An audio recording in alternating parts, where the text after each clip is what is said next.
Oo, kasi Oo. sinabi ng NBI, teka, naka-stand down kami. Merong merong agreement eh. Tapos bakit bigla may pumutok? Ha? Eh sino Oo. naman magpapaputok? Kayo talaga oh. Yung mga Marines na nandun, yun request ng Senado to Oo. secure Senate premises. So sino naman Mm. nalulusob sa Marines at saka sa security ng Senado ng basta-basta? Lalo na may Mm. kasunduan. Wala naman tayong sinasabi, wala tayong naisip pahiwatig. Parang nagre-raise lang Mm. tayo ng mga tanong. Di ba? Mm. Ng mga tanong. Dahil sabi ni Pastor of Jesus Christ, Senate President Alan Peter Cayetano, binabarena daw. Daw yung Senado for the GSIS. Tapos nagpasukan daw ang mga NBI, no? Tapos sila daw ay ano ba nangyayari? Sabi ni Jaime Marcos, sila ba ay dudukutin? Sila ba ay Oo. papatayin? Oo, So, di ba? grabe. Grabe Mm. na, medyo na battery pa ako ron sa dun sa live stream ni Amy Marcos. Alam mo yung ako Oh. ginagawa namin ni Sen Edo yun eh, nagsisindihan. Konting paypay. In sa kanya conflagration eh, 'di ba? Talaga. Oh. Oh, Oh. Lovely, anong tingin mo diyan? Si Lovely mukhang hapong-hapo pa galing sa Senado. Tingnan mo, sunog nga yung mukha sa kakarali eh. Nagrally. Ang sipag niya mag-live stream kanina, napapanood ko. Nag-rally sa Kongreso, nag-rally sa Senado. Ayan, tostado, galing sa West Philippine Sea. Oo. Galing na Kumusta West ba, Lovely? Ayun, medyo settle pa ako kasi actually ayoko attend tonight kasi pero syempre nag-promise tayo. Ayun, actually kanina nasa GSIS gate kami kasi prior to that, I think 10 minutes ba yun nung pinauwi na ang mga rallyista. Kasi may mga, after kasi ng Tindig Pilipinas, may mga nagstay pa doon. Pero nagtaka kami na pinaalis na lahat ng mga rallyista sa side namin. So, still we stayed. So, pumunta kami dun sa GSIS gate. Nagmamasid lang naman kami kung anong meron. Kasi parang may nabalitaan kami na bantayan daw yung gate sa may GSIS. So, dun kami. So, I was about to make a content na, uy, andito kami ngayon sa GSIS. Until may narinig kami na putukan. So, syempre, nagtakbuhan na kami. At because naka-on naman yung camera ko, so, pinindot ko na yung record. Actually, I was trying to calm myself down kasi first time kong makarinig ng ganun putukan na sunod-sunod eh. Pero, Ah, ayun, nagsisettle pa ako ngayon and I'm actually having dinner with the rest of the team. With the rest of the team. So, okay. ayun. Um, yun, palagay ko, this is all on the senators na kinakanlong yung puganteng si Bato eh. Lahat ng kaguluhang ito at the risk of civilians, at the risk of civilian lives, um, wala, para protektahan si Bato de la Rosa, yung pugante na yun. So, Grabe naman. Masyado kayong critical kay Bato. Napabuntong hininga, no? Hindi pa natin pinag-uusapan yung favorite senator nating lahat dyan, ha? Si Senator Robin Hood Padilla na talagang hindi balat sibuyas, no? Talagang hindi na hurt.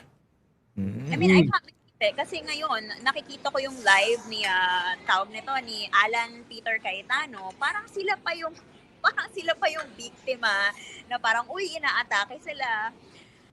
So, I was speechless na parang, hoy, actually sa isip ko nga, parang, nako, Alan Peter Cayetano, kahit ma-collateral damage ka dyan, wala akong kaamor-amor sa'yo. Kasi, Huwag naman, Lovely.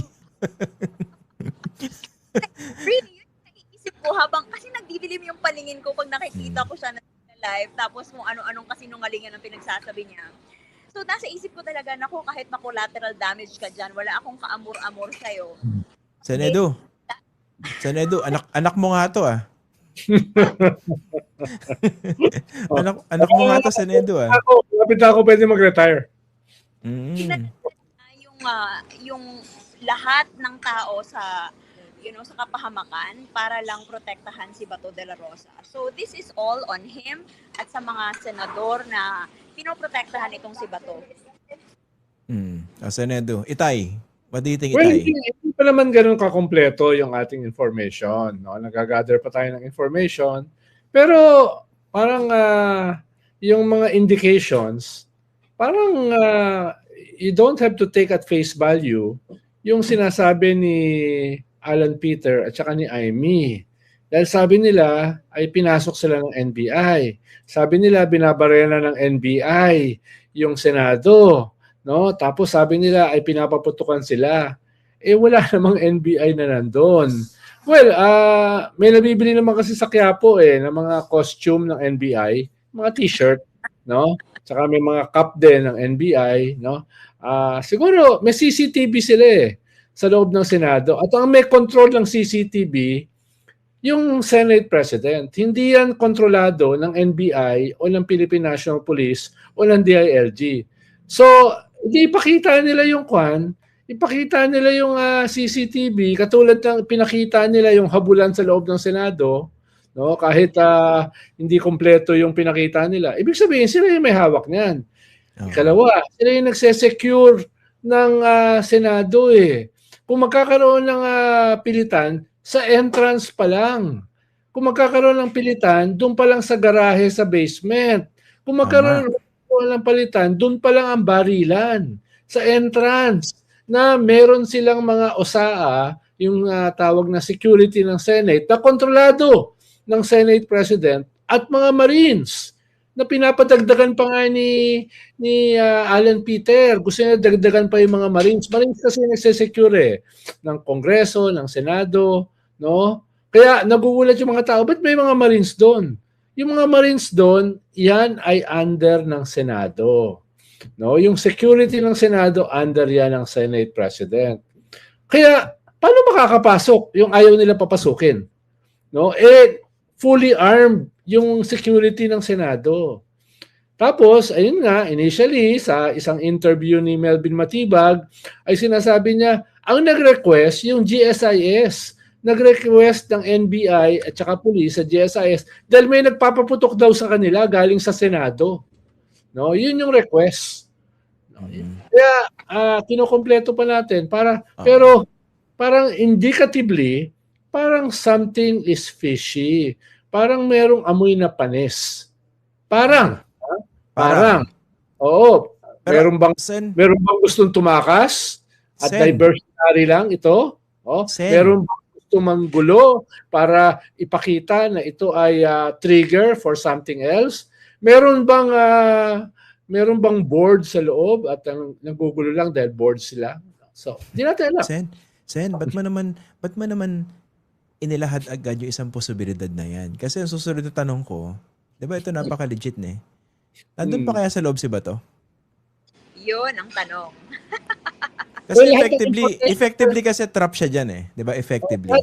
Lahat ng information na nakukuha natin sa nangyayari sa loob, galing sa loob. Galing sa mga senador na minority. Sila rin na nagsabi, uy, kasama daw ni Bato si Robin. Uy, kasama daw ni Bato si Galito. Pero wala naman tayong ibang source Sila lang ang nagsasabi nun Kaya whether nandun nga siya o hindi, we're not sure. Dahil nagsasabi yung kanyang mga kasama. Diba? Ito medyo napaisip lang ako kanina kasi nung dumating dyan si Secretary John Vic Remulla. Diba? Objective niya, stand down tapos i-secure yung mga senador. Tapos nalinaw niya, nung kinausap niya yung media, hindi raw siya nandun para arrestuin ito si Bato de la Rosa. Medyo napaisip lang ako napaka-privilege naman talaga ni Bato de la Rosa na kahit merong valid arrest warrant at walang TRO, optional pa rin yung pag-aresto sa kanya. Saan ka pa? Diba? Saan ka pa? Pero yun sabi ni Melvin, walang utos sa kanila para arestuhin si Bato tonight. No, walang ganong. For now, nag-hold yung kasunduan nila with the Senate. Kaya hindi niya maintindihan, ano itong nangyayari? Sino nagpapaputok? No? Sino binaril? Sino ba pinaputukan? No? Baka kinakailangan yung mga OSAA at saka yung mga nagsesecure ng Senado ang mag-paraffin test kung sino ba nagpaputok, no? At siguro hanapin nila paano kung usually kasi pag may nagpapaputok ng barel, no? May tatamaan no? Ibig sabihin dapat meron man lang butas sa pader, di ba? May mga ganon. So, yun ang unang nilang tignan. Meron ba talagang mga nagpaputok at paano pwede ka naman nagpaputok pero blanco? Wala akong sinasabing blanco yung pinaputok. So, mag-investigate sila sa loob. No, dahil nga yung NBI tsaka yung mga pulis nasa labas. Ang nasa loob ay yung security ng Senado. So, ano yan, parang kami ni Alan Herman, pag nagbibiroan kami, no? Nagpapaputok din kami ng mga Alaska. So, baka may nag-aalaskahan lang sa loob o may nagiinuman, no? May order daw na arestuhin si Bato kahit sino pa ang mamatay.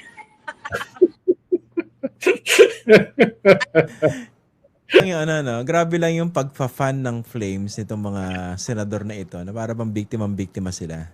Ano yan isipin mo hindi pa nila hawak yung yung mga relevant facts, no? At least all of them, no? Napaka-speculative. Yan ang mga level ng mga senador natin.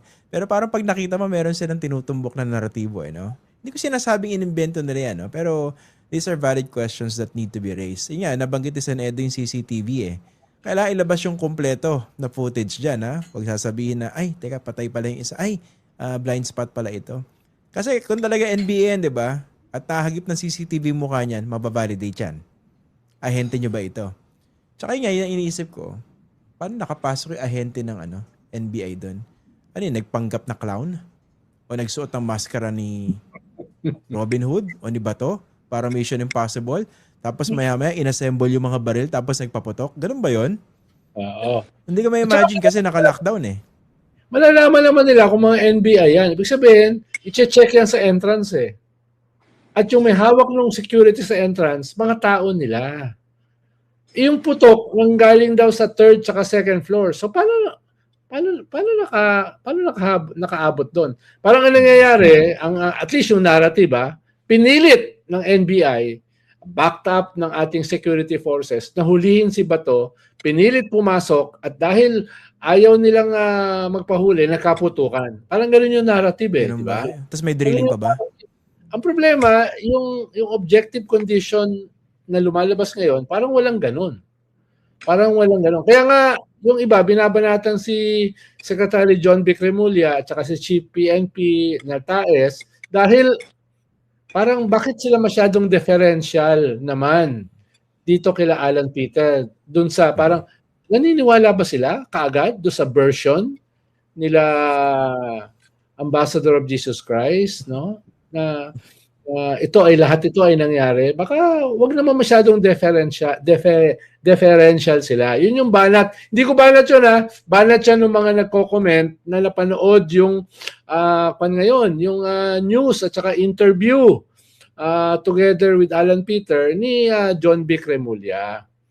Dahil for now, yung lumalabas na datos galing sa NBI, parang kinokontra yung version ni Alan Peter na parang nasa bingit sila ng panganib kanina. Nagpuputukan, nilulusob sila, no? At para mahuli lang si Bato kahit sila isasakripisyo. O, di ba? Anong laban ng kwan dyan? Ng Netflix, no? Anong laban dyan ng kwan?